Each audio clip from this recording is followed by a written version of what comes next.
dikasihi oleh Tuhan, ibu-ibu WBI yang luar biasa di dalam Tuhan. Pada kesempatan ini saya akan membagikan firman Tuhan dengan judul Kehendak Bapa di Surga. Sebelum kita mengenal, kita belajar kehendak Bapa di surga, saya akan berikan dulu apa sih itu kehendak, apa sih itu keinginan. Saya percaya setiap kita pasti punya keinginan. Yang sakit pengen sembuh, pengen sehat. Yang miskin pengen kaya. Yang nggak punya pengen punya. Yang punya satu pengen punya lebih. Nah, seperti itulah. Bahkan ada juga keinginan dalam hal lain. Misalnya gini, yang penampilannya kurang menarik, dia pengen supaya penampilannya jadi menarik. Nah, kebetulan saya, istri saya itu di salon, punya bisnis salon, jadi saya suka perhatikan ibu-ibu. Jadi ada beberapa keinginan dari para ibu-ibu wanita ini yang cukup unik gitu. Kalau saya perhatikan yang datang ke salon, misalnya contohnya begini. Ada orang yang datang rambutnya keriting. Kemudian dia minta untuk rambutnya diluruskan, dibonding. Nah, akhirnya dibonding, rambutnya jadi lurus. Nah, itu keinginan dia. Tapi ada yang kebalikannya. Ada yang rambutnya sudah lurus, sudah bagus gitu kan. Tapi dia pengen dikeriting. Pengen rambutnya jadi keriting, pengen rambutnya jadi ikal gitu, supaya menarik juga. Nah, seperti itulah. Ada juga begini, ada yang rambutnya datang itu sudah putih, sudah ada ubannya. Kemudian dia minta dicat, di color supaya warna hitam, warna coklat atau kombinasi dan sebagainya. Tapi ada yang unik, ada orang yang datang rambutnya sudah hitam, tapi dia pengen dicat, dan uniknya warna catnya adalah dia pengen warna putih. Tolong saya dicat warna putih agak sedikit abu-abu dan ada sedikit hitamnya dan dikombinasi. Waduh, agak unik juga ternyata. Jadi itu masing-masing punya keinginan. Saya nggak tahu keinginan itu benar atau salah, tapi buat saya ya itulah manusia, pasti punya keinginan. Nah, kita mau belajar saat ini, apa sih keinginannya Bapa di surga? Apa sih kehendak Bapa di surga itu? Nah, saya ajak untuk ibu-ibu baca di Yohanes 3 ayat yang ke-16. Ayat yang sangat terkenal, pasti juga ibu-ibu semua sudah hafal ayat ini di luar kepala. Yohanes 3 ayat 16, karena begitu besar kasih Allah akan dunia ini, sehingga ia mengaruniakan anaknya yang tunggal, anaknya yang satu-satunya, supaya setiap orang yang percaya kepadanya, kepada Tuhan Yesus, tidak binasa, melainkan beroleh hidup yang kekal. Nah, dari ayat ini, Yohanes 3 ayat 16, kita dapat simpulkan bahwa di sini ada 3 kehendak Bapa di surga. Yang pertama adalah supaya setiap kita percaya kepada Tuhan Yesus. Karena ada beberapa orang di luar sana, di sini tidak ada. Ada beberapa orang di luar sana pengen masuk surga, pengen hidup yang kekal, pengen selamat, tapi tidak mau menerima, tidak mau menyerahkan hidupnya untuk Tuhan. Jadi pengen enaknya, nggak ingin enaknya gitu. Jadi pengennya mau-maunya sendiri. Nah, nggak bisa seperti itu. Jadi kenapa kita harus percaya kepada Tuhan Yesus? Ternyata jawabannya di dalam 2 Timotius 1 ayat 10, karena Tuhan Yesuslah satu-satunya juru selamat dunia. Kemudian di situ juga dikatakan bahwa Tuhan Yesus sudah mematahkan kuasa maut. Nah, itu luar biasa. Satu-satunya yang sudah mematahkan kuasa maut, bangkit, ya Tuhan Yesus. Kemudian alasan yang kedua kenapa kita harus supaya Bapa itu menghendaki kita percaya kepada Tuhan Yesus. Alasan yang kedua adalah karena Tuhan Yesus telah mengalahkan dunia. Jadi kita pun yang punya iman di dalam Tuhan, kita juga mengalahkan dunia. Itu ada di dalam Yohanes 16 ayat 33. Dan yang luar biasa, ini yang buat saya sangat diberkati adalah Yohanes 14 ayat 1 sampai ayat yang ke-6. Tuhan Yesus sudah menyediakan tempat bagi kita di sorga. Jadi kalau saya perhatikan, kalau saya maknai, Bapa itu baik banget. Sudah memberikan anaknya yang tunggal supaya kita semua selamat. Ketika kita hidup sekarang, kita hidup juga bersama dengan Tuhan. Ada Roh Kudus yang senantiasa menjagai langkah hidup kita, yang senantiasa mengingatkan kita. Bukan cuma itu, ketika kita nanti meninggal, kita juga bersama dengan Bapa di surga. Tuhan Yesus sudah menyediakan tempat bagi kita.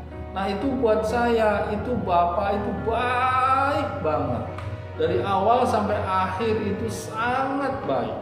Itu alasan yang pertama, kehendak yang pertama Bapa supaya kita percaya kepada Tuhan Yesus. Lalu kehendak Bapa di surga yang kedua adalah supaya kita tidak binasa.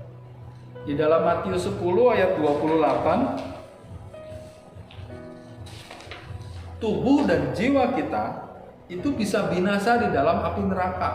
Nah itu ngeri. Saya berharap kita tidak mengalami itu semua. Yang kita alami adalah tubuh kita binasa, dalam artian debu tanah kembali menjadi debu tanah, kita dikubur. Tapi jiwa kita, roh kita itu bersama dengan Bapa di surga. Jadi kita tidak di dalam api neraka. Nah, tapi ada ibu-ibu, ada orang yang binasa. Nah, kalau kita perhatikan di dalam Filipi 3 ayat yang ke-19, ada 3 ciri-ciri orang yang akan binasa. Yang pertama adalah orang yang hidupnya penuh dengan hawa nafsu. Jadi nafsu duniawinya menguasai dia. Jadi rohnya itu kecil, mati, tapi nafsunya lebih besar. Kemudian ciri yang berikutnya, orang yang akan binasa itu membanggakan hal-hal yang aib, membanggakan hal-hal yang dosa. Walaupun itu masa lalu sering diceritakan. Misalnya contoh gini, dulu ya saya itu perokok berat. Dalam satu hari saya bisa 10 bungkus. Dulu saya peminum berat. Dalam satu hari saya bisa 5 botol. Itu saya habiskan. Bir, minuman keras. Nah, kemudian dulu ya, kalau orang berani sama saya hajar. Emang mikirnya saya wanita lemah, saya wanita perkasa. Nah, cerita-cerita yang seperti itu yang dulu aib itu jangan diceritakan. Karena orang yang membanggakan sesuatu yang aib, itulah ciri-ciri orang yang akan binasa. Hati-hati. Kemudian ciri-ciri orang yang binasa adalah pikirannya penuh dengan kenikmatan dunia. Artinya begini, ibu-ibu, pikirannya dikuasai oleh si jahat, oleh si iblis. Nah, sering nggak dalam kehidupan sehari-hari kita berpikir jadi negatif? Contoh, ketika suami jam 8 malam belum pulang, maka pikiran kita mulai dikuasai oleh si jahat. Kita langsung berpikir negatif nih. Jangan-jangan suami saya pergi ke tempat yang nggak bener nih.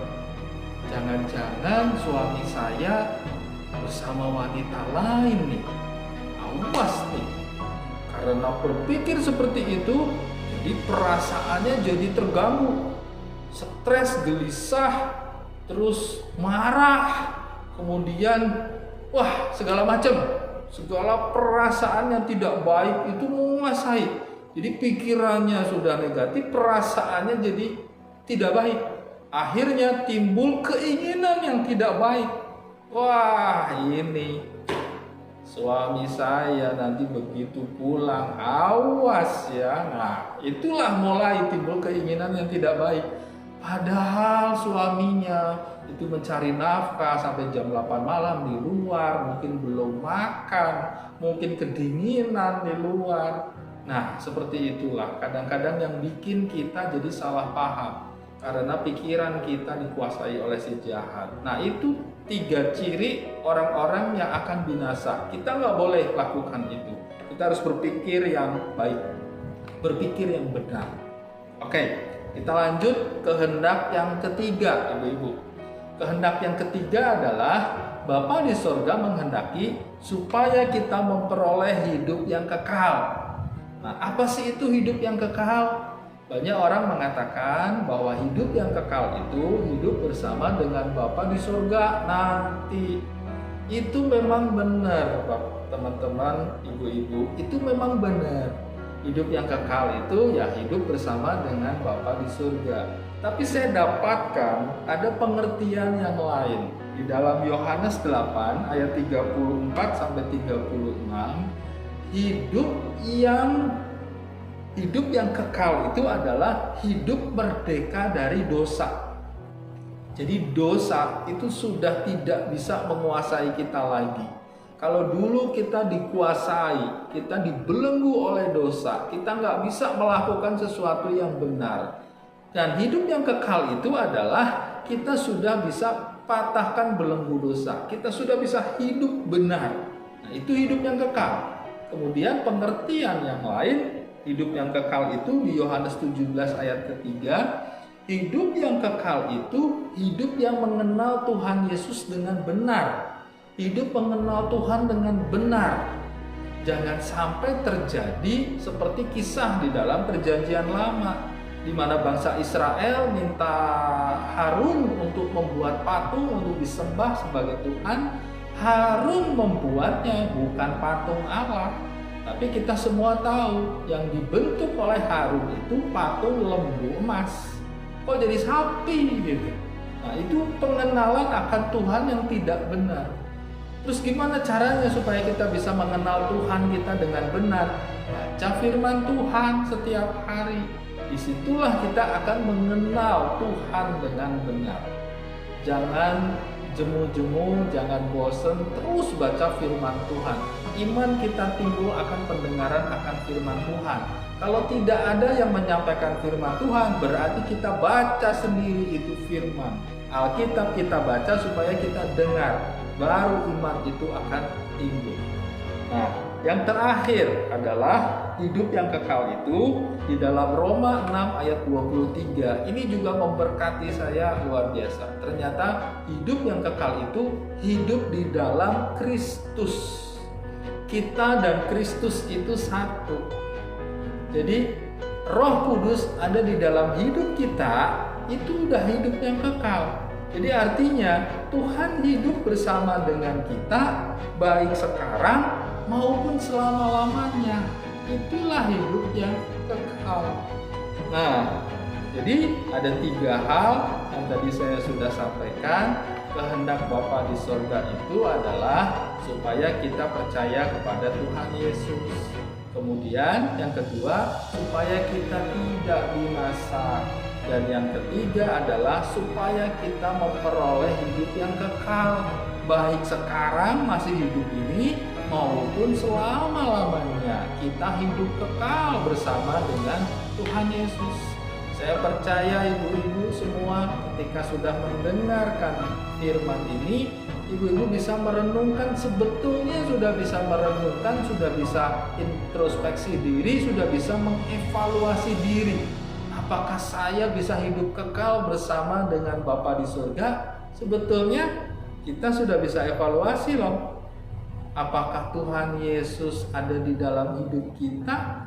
Apakah kita berjalan setiap hari bersama dengan kebenaran firman Tuhan, bersama tuntunan Roh Kudus? Kalau itu semua sudah kita lakukan, pada hakikatnya kita sudah hidup yang kekal. Nah, ketika kita nanti meninggalkan dunia ini, ketika kita meninggal, kita hidup kekal lagi bersama dengan Bapa di surga. Ya, kita realisasikan, kita nyatakan kehendak Bapa itu dalam kehidupan kita pribadi lepas pribadi. Itu saja yang bisa saya bagikan. Firman Tuhan ini kiranya menguatkan ibu-ibu semua supaya kita bisa merealisasikan kehendak Bapa di sorga yang baik itu dalam kehidupan kita pribadi lepas pribadi. Terima kasih. Tuhan Yesus memberkati ibu-ibu semua.